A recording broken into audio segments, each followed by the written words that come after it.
அசிசியாரின் அர்த்தமுள்ள அருள்வாழ்வு அறிவோம். 2:9 வழங்குபவர் அருள்முனிவர் அ. சுசேராஜா, பிரான்சிஸ்கன் கப்புச்சின். நாள் 29/01/2024 திங்கள். ஏழை ஒருவரை குறை கூறி விமர்சித்த சகோதரர் ஒருவரை திருத்துதல். அவ்வாறே நோயுற்றோரில் நமக்காக அவர் ஏற்றுக்கொண்ட இன்னல்களை கூர்ந்து கவனியுங்கள் என்று தொடர்ந்து பேசினார். தன் எதிரியாக இருந்தாலும் அவனுக்கு நல்லதே நடக்க வேண்டும் என்று நினைப்பவன் தான் நல்ல மனிதன். அத்தகைய மனம் கொண்டவனுக்கு நல்ல காரியங்கள் தான் நடக்கும். அசிசியாரின் அர்த்தமுள்ள அருள்வாழ்வு. மற்றவர்களிடம் மரியாதையாக பழகுவதே ஒரு கலை. படித்தவர் படிக்காதவர் எல்லாரும் இந்த பண்பை கைக்கொள்ள முடியும். இது ஒரு செலவில்லாத நாகரிகம்.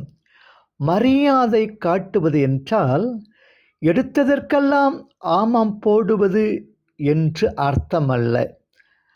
அதுபோல் எப்போதுமே எதிராளிக்கு திருப்தி அளிக்கிற விதமாய் நடந்து கொண்டாக வேண்டும் என்றும் அர்த்தமல்ல.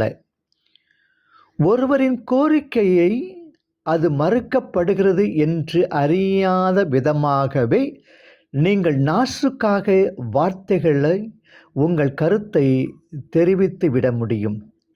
எந்த மனத்தாங்களும் இல்லாமல் அதை அவர் ஏற்றுக்கொண்டுவிட உதவுவது அந்த மரியாதைத்தான்.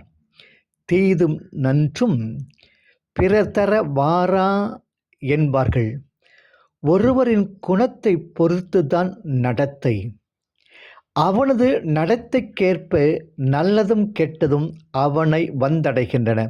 நாணயம், உண்மை, பொறுப்பு, உழைப்பு போன்ற நல்லியல்புகள்தான் ஒருவனது பண்பை, குண அதிசயத்தை உயர்த்துகின்றன. மன்னிக்கும் மாண்பு, தோழமை, நல்லெண்ணம் போன்ற விரும்பத்தக்க குணங்கள் கொண்டவனை பகைவர்கள் அன்பு செய்வார்கள். அன்பு செய்யுங்கள். யாருக்கும் அடிமையாகாதீர்கள். இரக்கம் காட்டுங்கள். எவரிடத்தும் ஏமாந்து விடாதீர்கள். பணிவை போற்றுங்கள். எந்த நிலையிலும் கோழையாகாதீர்கள். கண்டிப்பாக இருங்கள். கருமையாக மாறாதீர்கள். சுறுசுறுப்பாக இருங்கள். பதட்டம் அடையாதீர்கள். தர்மம் செய்யுங்கள். ஆண்டியாகி விடாதீர்கள். பொருளை தேடுங்கள். பேராசைப்படாதீர்கள். உழைப்பை நம்புவீர்கள். உருவடுவீர்கள். உண்மையை நம்புங்கள். உயர்வடைவீர்கள். நாளை சந்திப்போம்.